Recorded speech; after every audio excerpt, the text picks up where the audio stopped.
Welcome into the Pick a Side podcast, NFL Sunday slate for Week 16. I am starting 0-1, lost on the under, but got to watch one of the most thrilling games, probably the most thrilling game all season. I think before we dive into the picks, we need to just talk about last night because that was Game of the year. That's the best game of the year. Like, that's in a class with the Bills and the Ravens game, which was opening week. I'm trying to just jog my memory through some of the other great games of the year, but those are the two that really stick out and come to mind. There have been some great games and some great finishes, but I don't think there's been anything like that. No, it was incredible. I've never seen anything like the 2-point conversion. Not once, not twice, but 3 times. Never in my life have I seen anything like the backwards pass 2-point conversion. And I have to tell you, they got the call right. I'm not here to bitch about it. I thought what Puka did after the game was lame, going on Twitter to complain about the refs. Boy, talk about someone having a week. Yeah, no kidding. Basically anything he could do wrong, Puka Nacua did. That rubbed me the wrong way, too. I was watching a lot of the press conference stuff on SportsCenter after the game. Every question to Stafford and McVay was about Puka's week. Seriously? We just watched one of the best football games we'll see all year, maybe all decade, and that's all we're going to talk about here? It's also not their job to answer for it. Yeah. Go ask, and then you know what's funny? They showed Puka and they barely asked him about it. Right, because probably you're asking him about 225 yards and 2 touchdowns. What a game! Yeah, that was the funniest part. McVay shut it down. He had the best line of the entire thing. Was going. They asked him if it was a distraction during the week, and he's like, I don't know. He pulls up the stat sheet: 225 yards and 2 touchdowns. Did he seem distracted out there? And that should have been case closed, over. It was done. But I do think, just in the ether of it, the 2-point conversion, I don't like that's what we use replay for. To find out if the ball went backwards by a pubic hair, and then evaluate now because it was picked up in the end zone by Charbonnet, it's a successful 2-point try. Well, they're all lined up for the kickoff. Mm-hmm. It just rubbed me the wrong way that's how we're using replay. It's not the difference in the game because the Rams did overcome it and got a field goal try late that they missed. That's on them. They scored in overtime and then let the Seahawks walk them down. That's on them. Mm-hmm. You can't give up 3 consecutive 2-point tries, even though it was really 2. Mm-hmm. It was a great game, but and I'm not going to let that controversy mar what was the game of the year. Yeah. And the other part of it, too, is you got 3 turnovers in the game. Mm-hmm. And not only that, but some of them were pivotal in terms of the location of the field where you got them. You had a couple 3-and-outs, and you let up a punt return touchdown. Yeah. And that flips the game, too. A bit like the I still think the Rams are the better team. Yeah. Because fourth quarter fluke stuff, again, the 2-point conversion, we've never seen anything like it. And the punt return, you start getting special teams touchdowns worked in and random plays you've never seen before worked in. I still think the Rams are the better team. But I will say, a bit like the Big Ten title game, those were the 2 best teams in the NFL. Yeah, I feel the same way about this game as I did the first time these 2 teams met up. I am not downgrading either team as a result of the final score. No. I'm not. There's no way to do it. How often do you even see team down 16 points convert both 2-pointers? Almost never. That's part of the crazy nature of what this game was, is you never see the team get multiple 2-pointers like that. The idea you go 3 for 3 is it's impossible. Yeah. But I thought it was great. It was thrilling to watch. And again, it's a great example of when people are like, well, why don't you I would never look at that result and go, I would favor the Seahawks over the Rams now because the Seahawks won the game. I don't think the Seahawks are better. You have to knock some things out. They were trailing by 16 points. They got a special teams TD, a 2, and then an offensive touchdown and a 2 that wasn't a 2. Yeah. And you're like, it took rare things happening just to tie the game. Yeah. And then you had to miss a field goal to go to overtime. So it just I would never favor Seattle over LA, but Seattle now might get the advantage of, if they do play in the playoffs, it happens in Seattle. You know what it really opens up the door for, too, is the Niners. Yeah. Like the Niners. Because they still play the Seahawks. Nobody was fist pumping that result yesterday, quite like the San Francisco 49ers. And I started running through stuff, and I'm like, I still think, honestly, like yesterday I told you, if the Rams lose, I struggle with their Super Bowl hopes because they'll probably have to go on the road. And then I'm going through Playoff Machine today, and I'm like, Rams winning this division is still kind of the most likely thing that happens. And when you start breaking it down, I don't know. We'll see. The NFC West is thrilling. The chase for the 1 seed in general is thrilling because, I mean, the Bears still have a game against the Niners, and that could flip things. They own all the tiebreakers if they win that. Like I don't think they would, but you'll be able to figure it out head-to-head with the Niners. The Niners are the one team that could have a tiebreaker over the Bears without the head-to-head stuff. But that's going to figure itself out. If you beat them on the field, then no worries. Matter. Yeah. The other thing I thought, too, watching it, I don't know if you feel this way. The NFC West and the NFC North are the two best divisions in the NFL, probably. Yeah. I think the NFC North is looking up at the NFC West. Yeah, I would agree. I mean, I don't think the top is not nearly as good and the bottom is not nearly as good. Like, if you were to just go down the line, all right, from where they're standing right now, Rams or Bears, it's Rams. Seahawks or Packers, especially without Micah, it's Seahawks. Yeah. And then Niners or Lions, I'm rolling with the Niners there. Yeah, it just that part of it, and also like last year, the Lions and Vikings both made it 14-2 at the end of the season. But you kind of knew, like, the Lions' defense had problems. The Vikings, was it all smoke and mirrors with Sam Darnold? You kind of knew, like, these records are built because the crossover games were easy and everybody got to play the AFC South. And got to play the Bears, too. This NFC West is no fucking joke now. There's all these teams are great. Yeah. And, like, the Niners, I probably have a few more questions. Just because they're injury related, yeah. Yeah. The Seahawks, I think, are great. The Rams, I think, are great. Mm-hmm. Yeah, I mean, they're in a class of their own right now. And I'd probably lump the Broncos into their class, too, just because they've gone out and they've produced the results. Like, at a certain point, you can't ignore it anymore. They went out and they beat the Packers. They went out and they beat the Chiefs. The Broncos and the Texans are the two in the AFC that I would say are even on the level of the NFC West. Mm-hmm. All right, let's get into it. We got a lot of games to get to. Not all of them great. I'm not going to bet a ton of them. Yeah. But we'll start noon Sunday, Chiefs-Titans, in a very interesting spot where the Titans are getting 3 at home. And I know they're terrible. But the Chiefs are going to start Gardner Minshew. Mm-hmm. God knows what Travis Kelce gives you in this game or what Chris Jones gives you in this game. This is the first game in the last decade, in the Mahomes era, that Kansas City has been eliminated from the playoffs. Am I playing in? Am I being too cute if I bet Titans +3 just because I think there's some laydown in Kansas City? Listen, there may be laydown, but there may be some guys playing for jobs too. I think when you are a championship level team, there is a sense of pride still. I would stay away from it because even a Chiefs team that's checked out, that's still probably better than the Titans. Yeah. Even on the road. So I passed on this game. I think Kansas City may have some quit factor to them, but Tennessee is just so bad they're untouchable. And let's be real, you're getting the worst of a number here.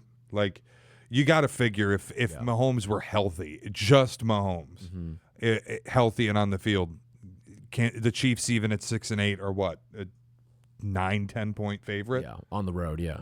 Like so you're laying 3. Everything's already been priced in. Once you start going to the Tennessee side, I just wanted to get your read on it. It's not anything I feel great about. Under 37.5, I think, is also interesting, but it's not something I'm racing to bet. I will say this too, like with Gardner Minshew, that's one of the better backup options you could have. True. And sure, it doesn't maybe look great right away when he gets thrown into the fire like he did after Mahomes tore his ACL, but you give him a week to practice. He's been a starter in this league before. He's won games at a decently high level as well. So he's a guy who can sling it around the yard. Vikings-Giants. Vikings 2.5 point road favorites. 43.5 through total. It would be Giants money line for me if you made me bet it. But the problem I'm having with it, JJ has put 2 weeks together where he's been just good. And especially last week, I thought against Dallas. Now, granted, Dallas is a terrible defense. It's the second worst defense in football. Only the Bengals are worse. Giants, not a very good defensive unit, but a better defensive line. Again, it's the same way I felt last week. I'm not running to put money on J.J. McCarthy, but I'm also not dying to bet against him right now. So I do like the Vikings this week, and it's actually not because of J.J. J.J.'s just kind of held serve the past couple of weeks. He's done a nice job at kind of rehabbing his image as a quarterback in this league, but I look at it from the defensive side. Brian Flores has done a really good job against rookie quarterbacks and running quarterbacks. And now you get to double dip on that this week, where you get Jackson Dart on that side. So I really like the Vikings in this game. I think that they just go out there and they kind of stifle what New York wants to do offensively, and who knows what the effort level is like on that New York defense either. Nothing for me. Tampa, Carolina. Carolina getting 3 at home. The total's 45.5. Carolina's public, so it scares me a little bit, but this is the spot we've lived in all year. Yeah. And it's worked for us almost every time. Carolina at home getting points is almost a must-fire at this point. Yeah, especially within the division, too. Like, this is just an overreaction to the New Orleans loss. You've got these teams, like both of these teams, really, I think are going to win the home matchup in the series because they play each other 2 times in the final 3 weeks here. You got Tampa, who's just reeling right now. The health factor, guys are dropping left and right, and even if they are playing, they don't look 100% at times. Mike Evans, I will say, I've been surprised at how healthy he has looked because he's like the exception to all of that. But Tampa's reeling. They're 1-3 in their last 4 road games, and the only win is against New Orleans, who is one of the worst teams in the entire sport. So I love Carolina in this spot. You know what bothers me a little bit about the situation? And it was true in L.A., San Francisco, or L.A., Seattle. It's true in Green Bay, Chicago. It's true in Tampa, Carolina. When you get these sandwich spots or these spots close together where you play each other in the division and your teams that are going to be bunched up in the standings, winning the first one does nothing for you. No, it's all about the second one. Like last night, it doesn't matter that L.A. won the first matchup. Seattle wins the second, and now Seattle's got the division in hand for the remainder of the year. Green Bay, Chicago. Green Bay won the first. Doesn't matter. Chicago wins the second. They got it in the hand for the rest of the year. Yeah. So it always comes down to that second matchup, which goes to I'm betting Carolina to win this game, or I think Carolina can win this game. I'm betting them to cover the game at +3. If you made me bet a division winner, it would be Tampa. Interesting. Because I'm with you that the home team wins both of these games. I got to see what the matchup is in between for both teams. I know Carolina hosts Seattle, which, by the way, look ahead spot there. I like Carolina. Yeah, I mean, the problem is Carolina's struggled to put 2 good performances together, but we saw the Rams go on the road, cross-country, early window. It's tough. Now, Seattle's been great on the road. I looked at the extra same rest, thing. But still, it's... yeah, we'll get to that next week. That'll be fun. Jets-Saints. How much do you hate yourself hotline? Saints are laying 6. Jets just fired Steve Wilkes. They have a defense that's got 0 interceptions all season. Total's 40.5. I'm good. I want nothing to do with it. No, if you made me pick it, I would be on the Jets. By the way, Aaron Glenn also said that Garrett Wilson's been shut down for the rest of the year too. But yeah, no, there's nothing you could get me to. My only stance on the game would be, how the hell is New Orleans laying damn near a full touchdown against anyone? It would be Jets or nothing. But if you think I'm putting American dollars on the Jets, I vowed off that in week 6. Yeah. It's week 16. I'm not going back to the well. Chargers, Cowboys. Cowboys laying 2 at home. Jerry World totals 49.5. You got to. This is maybe my favorite play of the week. Okay. I love the Cowboys. All right. And it's almost a college football level play here where it's 6-7-1 and you are hosting a 10-4 team and you're laying 2. But then it's also you dig into some of the football of it. Chargers haven't played well last couple weeks. And I get that it's been against better defenses. But remember now, the Chiefs' defense is not all year. It isn't what it's been under Spags. Chris Jones, a little long in the tooth. They haven't been this great top defense all year. When they played Philly, it was at home, and Jalen Carter didn't play. They got the worst of both of these defenses, and it just bothers me. You're going on the road again without your tackles again. You haven't been able to protect Justin Herbert. He's still banged up, and you're going to go play an offensive track meet with a team that hasn't been able to score north of 20 points in either of the last 2 weeks. And Dallas, if they want any hope of remaining in the picture, they got to win. And I think it's kind of useful. They kick off before Philly, right? No, Philly plays Saturday. So they could be eliminated by the time they get to this spot. But I think those guys like Shoddy. Yeah, I think they're playing for their head coach a little bit. And just, if I got to play a shootout with the Chargers, I think the total tells you everything you need to know. Mm-hmm. Are the Chargers going to survive a game that's going to get to 50 points? Yeah. I'm right there with you. And it could just be, it's Dallas's defense. You can run all over them. And even without the tackles, you can still move the ball down the field with some of these downfield weapons that LA has. But I would lean the Dallas way. I don't feel strongly enough about it to actually play it. I think it's going to be a fun game. I do too. Like, any game featuring Dallas is usually a fun game just because of the way that the offense moves and the defense doesn't. So, just the gambling side of it too. You got the Chargers on the road getting 2 points, and everybody's betting them. It's another spot. I know it hasn't worked every time this year, but it's another spot where I'm gonna be on Dallas, and if I lose, I'm gonna bet that every time. Yeah. Bills Browns, yuck. Bills laying 10.5 on the road. Totals 41.5. I'm actually intrigued by this game. Are you really? Yeah. All right. I think Cleveland's got a chance in this game. I'm gonna play under 41.5 in the game. I would lean Cleveland's side on the spread here, but you're going to get a better run defense effort out of Cleveland than what they showed last week against Chicago, because it's not going to feel like it's negative 30 degrees outside. True. And especially when you're going up against an offensive line like the Bears have, that's an offensive line that hits first. And you feel that when it's negative 30. I mean, just look at Myles Garrett. Now, that's not to say the weather's going to be awesome out there, but it is going to be around 20-mile-per-hour winds in this game, probably sitting around like 20, 25 degrees outside. I think you get a better run defense effort, but I also think you see that clock bleed because both of these teams are going to be pretty committed to the run in the game.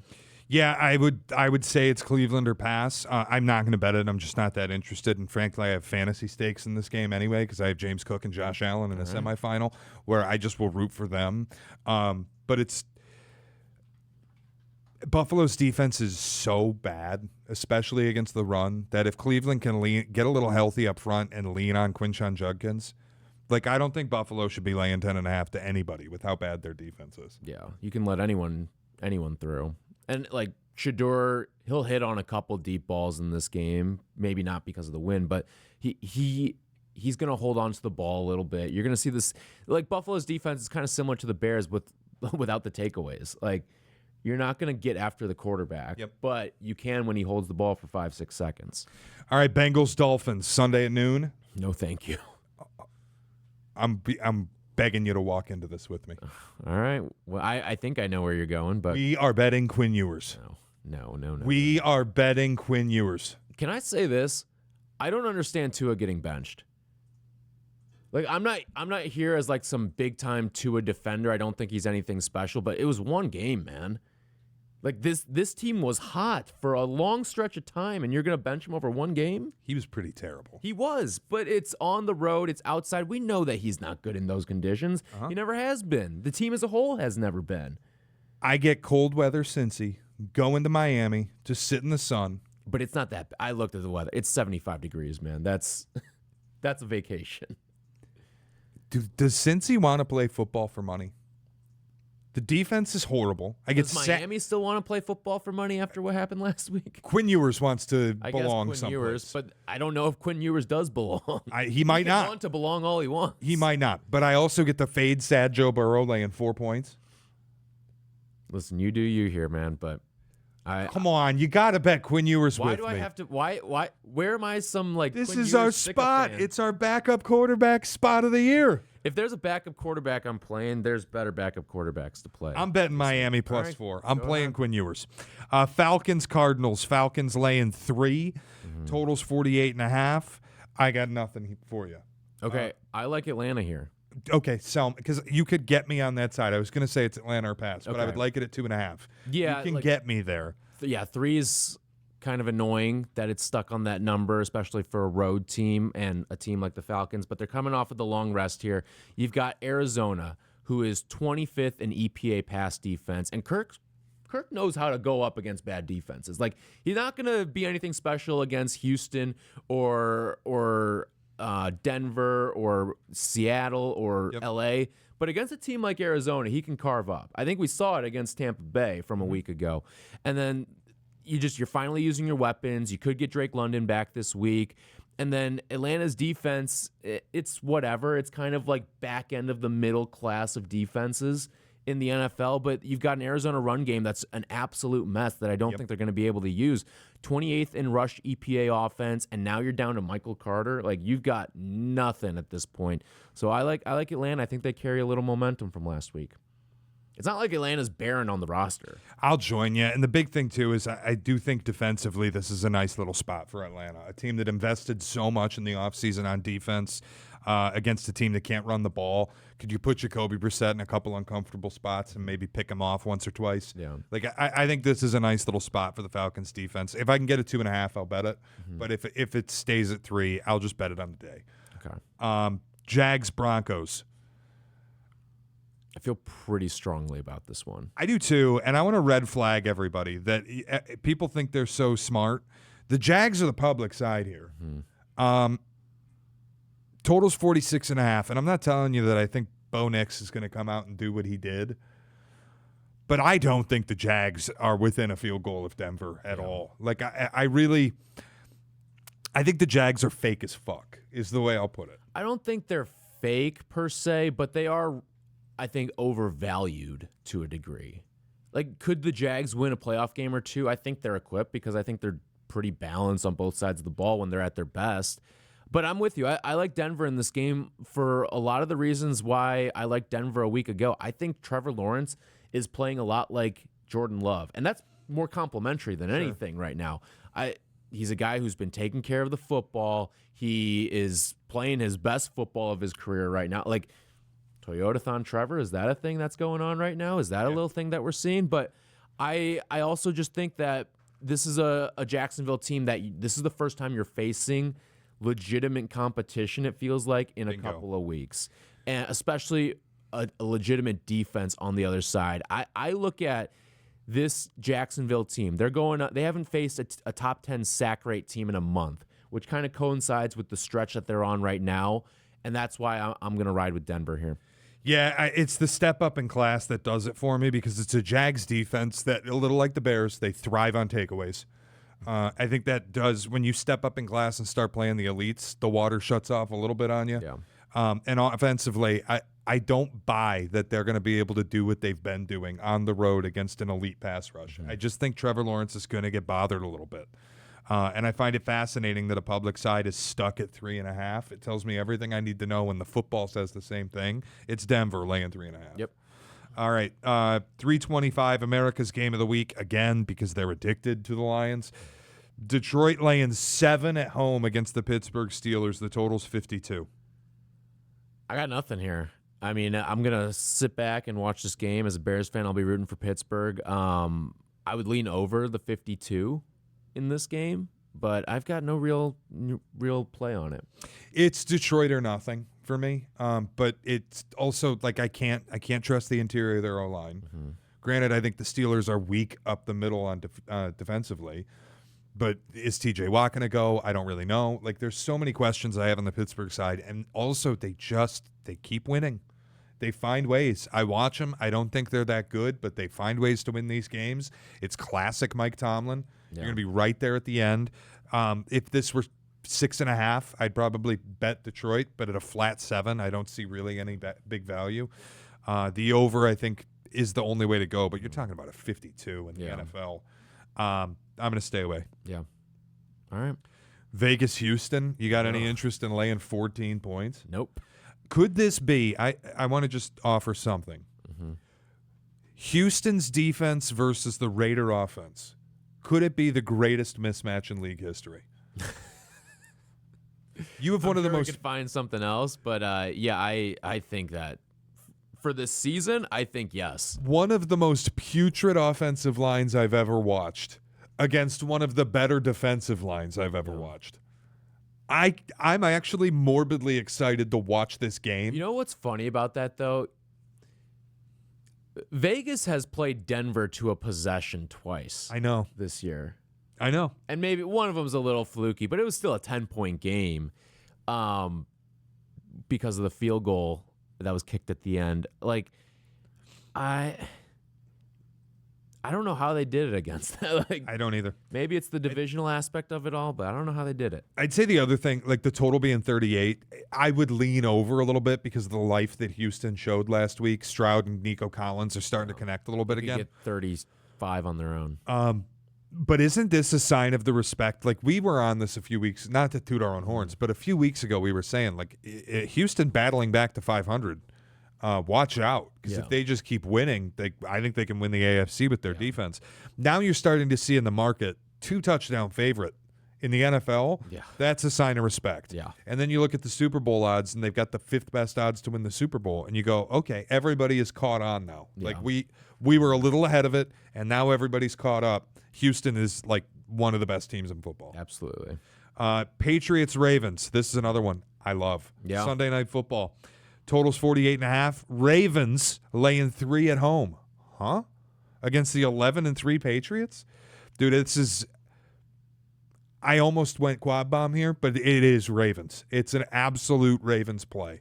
Yeah. I think things are about to slide for the Patriots a little bit. Yeah, and like by slide for the Patriots, there's only a handful of games left. The schedule is not going to be brutal for them either the rest of the way. Like, slide is relative, but I think this is one of those spots. I agree with you. I like the Ravens a lot in this game. I think Baltimore should be able to run the ball. Like we saw it last week with Buffalo being able to move the ball. Baltimore's offense, I don't think they've been great this year, but one place that they have thrived is running the football, 4th in rush EPA, which kind of killed New England last week. Yep.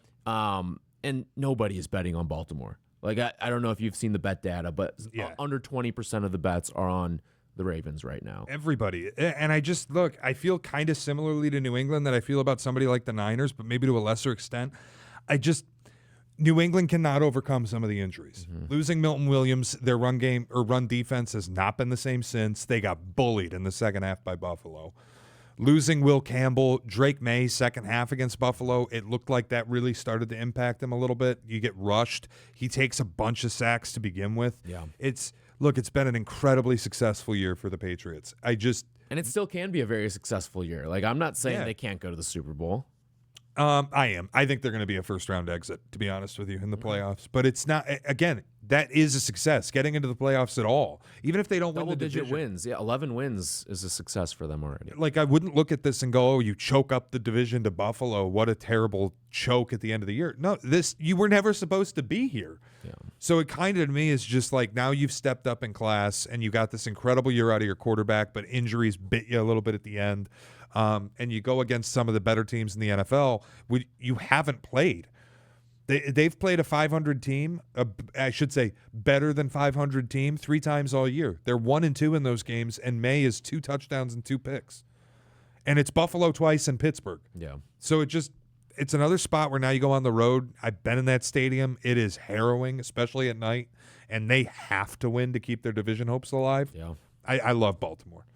All right, final game on the slate. Niners-Colts.